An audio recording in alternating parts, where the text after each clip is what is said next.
मध्य प्रदेश के विधानसभा चुनाव से पहले केंद्रीय मंत्री ज्योतिरादित्य सिंधिया इस वक्त बेहद बड़ी चुनौती बने हुए हैं, न सिर्फ विपक्षी दलों के लिए बल्कि भारतीय जनता पार्टी के लिए भी।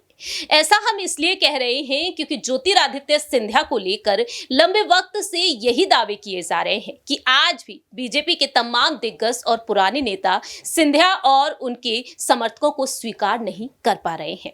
ऐसे में अब ये नजारा भी देखने को मिल रहा है कि इन विधानसभा चुनाव से पहले सिंधिया के समर्थक उनका साथ छोड़कर अब कांग्रेस में वापसी कर रहे हैं। और इस बीच अब एक और दावा किया जा रहा है कि जहां एक तरफ बीजेपी 2 गुटों में बटी हुई थी, वहीं बीजेपी अब 4 गुटों में बटी हुई दिखाई दे रही है। नमस्कार, मैं प्रांशी राठौर और आप देख रहे हैं नेक्स्ट 9 न्यूज। दरअसल आपको बता दें कि बीजेपी अब 4 गुटों में बढ़ती हुई टिकट बंटवारे को लेकर नजर आ रही है। जी हाँ, जहां एक तरफ है बीजेपी के वरिष्ठ और पुराने दिग्गज नेता, वहीं दूसरी ही तरफ है यहां पर ज्योतिरादित्य सिंधिया और उनके समर्थक भी। दरअसल जानकारों की माने तो मध्य प्रदेश में अब बीजेपी वर्तमान में 4 गुटों में बटी हुई है। पहला गुट है सीएम शिवराज सिंह चौहान का, दूसरा है ज्योतिरादित्य सिंधिया का और तीसरा है कैलाश विजयवर्गीय और चौथा नरोत्तम मिश्रा का।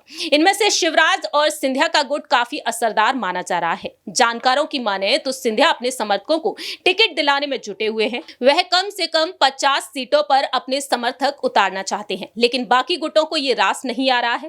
सूत्रों के मुताबिक कहा जा रहा है कि महाराष्ट्र से नाराज गुट इस बात की तैयारी कर रहे हैं कि अगर उन्हें टिकट नहीं दिया गया तो वह अंदरूनी खेल बिगाड़ देंगे। यानी कि कुल मिलाकर देखा जाए तो टिकट बंटवारे को लेकर अब यहां पर जंग छिड़ी हुई है। मालूम हो कि ज्योतिरादित्य सिंधिया के कुछ ऐसे समर्थक, तकरीबन 5 समर्थक उनका साथ छोड़कर कांग्रेस में शामिल हो चुके हैं और दावे ये किए जा रहे हैं कि जो समर्थक सिंधिया के पास बचे हैं वह भी कांग्रेस में वापसी कर सकते हैं। 2018 के विधानसभा चुनाव में देखा गया कि कांग्रेस ने प्रचंड जीत तो हासिल कर ली, लेकिन 2020 में ज्योतिरादित्य सिंधिया 22 समर्थकों के साथ बीजेपी में शामिल हो गए। महज 15 महीने में कमलनाथ की सरकार गिर गई और आज देखा जाए अंदरूनी जंग देखने को मिल रही है शिवराज बनाम महाराष्ट्र की। तो ऐसे में यहां पर आपको यह भी बता देते हैं कि सीएम शिवराज सिंह चौहान साफ कर चुके हैं विधायकों के सामने, मंत्रियों के सामने कि अपने अपने प्रभावित क्षेत्रों को मजबूत कीजिए वरना टिकट काटा जा सकता है। और ऐसे में देखा गया है कि सिंधिया के समर्थक जो साथ छोड़कर गए हैं उनका कहना साफ तौर पर रहा है यहां पर टिकट को लेकर। तो ऐसे में अब यहां पर कांग्रेस उन्हें टिकट देती हुई नजर आएगी। जाहिर है कि यहां पर जो उन्हें चाहिए था वो मिल रहा है।